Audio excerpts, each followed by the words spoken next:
one of the most important things we did, that was little appreciated at the time, was to say, okay, we will give you the authority, but you can spend half of it, not spend, because we'll get most of this back. You can deploy, you can lend half of it, and after you've done the first half, we will evaluate whether you've done it right, and you'll have to give us a chance to vote to take it back. Well, we were very disappointed with the way Secretary Paulson did it, although I found him very admirable in other areas. He refused to do anything about foreclosure.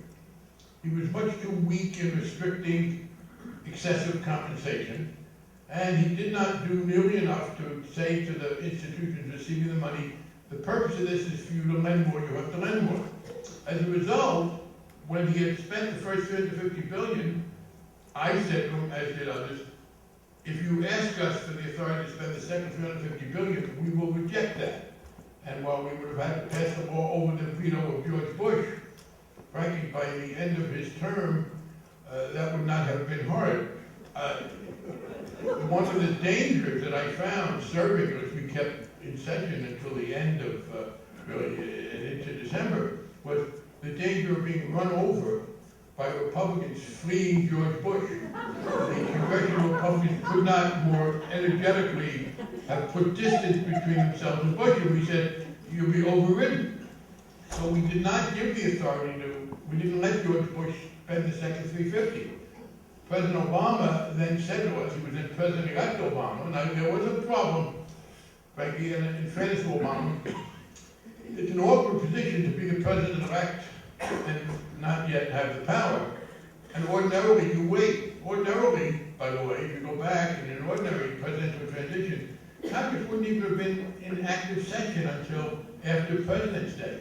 That's the norm. We've already passed major pieces of legislation, the Children's Health Insurance Bill, the bill that restored some teeth to equal pay for women in particular, and the economic recovery. It's an extraordinary period. Well, Obama didn't have the luxury of waiting, and he's done a very good job given that. But he was somewhat constrained because the protocol was, you haven't been the president yet, you're not the president yet, don't do anything. And I was very eager to get them to do something about foreclosures.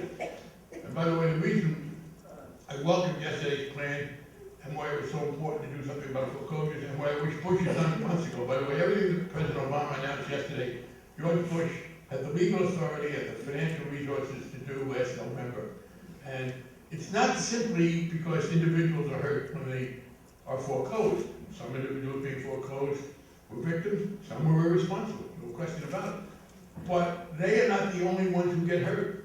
The communities get hurt because property that was paying property taxes now becomes an eater of property taxes. I talked to the mayor of Boston, I talked to the mayor of Bedford in my district, and instead of the property paying taxes, now they have to send out to a vacant building the police, the fire department, sanitation people put the water connection back in. And then they lose revenues to the town, and then the whole economy is hurt. And there's a consensus. And I'll get to this in a second, that's how it happened.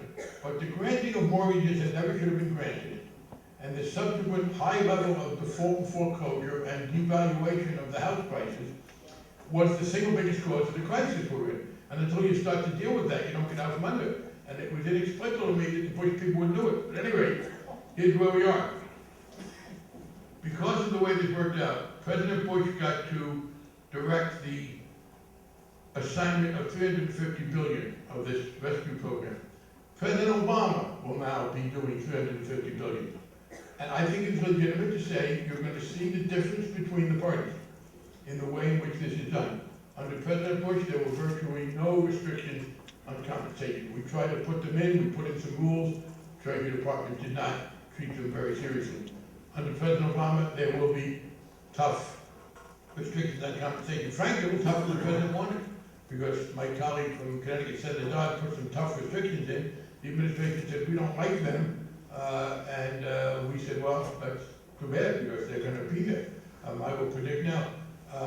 And some of the banks said, oh, well, if you do this, we're going to have to give the money back because they're too tough.